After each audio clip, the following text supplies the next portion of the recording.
నీలాంజన సమాభాసం రవిపుత్రం యమాగ్రజం ఛాయామార్తాండ సంభూతం తం నమామి శనైశ్చరం.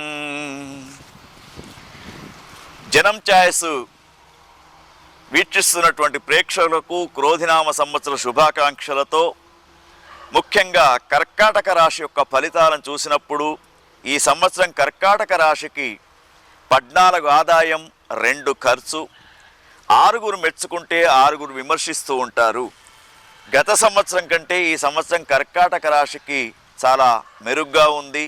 ఎందుకంటే 14 ఆదాయం, 2 ఖర్చు అంటే కొంత డబ్బును నిల్వ చేస్తూ ఉంటారు. 6 మెచ్చుకుంటే 6 విమర్శిస్తారు కాబట్టి చాలా బాగా ఉంది. అయితే వీరికి మే 1వ తేదీ నుండి కొంత గ్రహ మార్పు అనేది జరుగుతూ ఉంది. వీరికి మే 1 దాకా 10వ స్థానంలో గురువు, తర్వాత 11వ స్థానంలో గురువు వస్తున్నాడు. చాలా మంచి స్థానం కాబట్టి అనుకూలమైనటువంటి వ్యాపారాలు, రియల్ ఎస్టేటు, విద్యార్థులకు విదేశీ గమనాలు, పెళ్లి కానటువంటి యువతీ యువకులకు పెళ్ళయ్యే అవకాశం, సంతానం కానటువంటి వారికి సంతానం అయ్యే అవకాశం కూడా ఉంది. కానీ ఒక్క విషయంలో మాత్రం జాగ్రత్తగా ఉండాలి.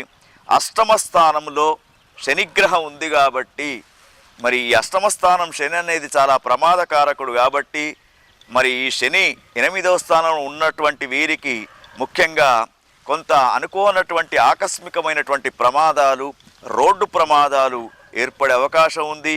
చాలా జాగ్రత్తగా ఉండాలి. 9వ స్థానంలో రాహు, 3వ స్థానంలో కేతు ఉన్నాడు కాబట్టి రాహు స్థానం కూడా బాగాలేదు.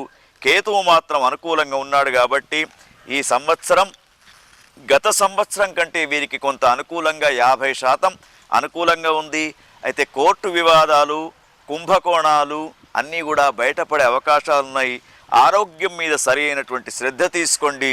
కొంత కర్కాటక రాశి వారికి అపమృత్యు దోషం కూడా కనబడుతూ ఉంది కాబట్టి లయకారుడైనటువంటి శివునికి ఒక 5 సోమవారాలు మహాన్యాసకపూర్వక రుద్రాభిషేకంతో పాటు మరి వీరు చక్కని శివారాధన చేస్తే వీరికి అనుకూలంగా ఉంటుంది.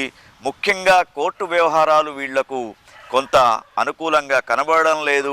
ఆకస్మికమైనటువంటి ప్రమాదాలు, ప్రయాణాలు కనబడే అవకాశం ఉంది కాబట్టి కొంత కర్కాటక రాశి వారు కానీ గురుబలం బాగా ఉంది కాబట్టి డబ్బు రావడం కానీ, రియల్ ఎస్టేట్ చేయడం కానీ, లేదా విద్యార్థులు విదేశాలకు వెళ్ళడం కానీ ఇవన్నీ కూడా అనుకూలంగా ఉంటాయి. ఆరోగ్య విషయాల్లో మాత్రం జాగ్రత్తగా ఉండండి. ఓం తత్సత్.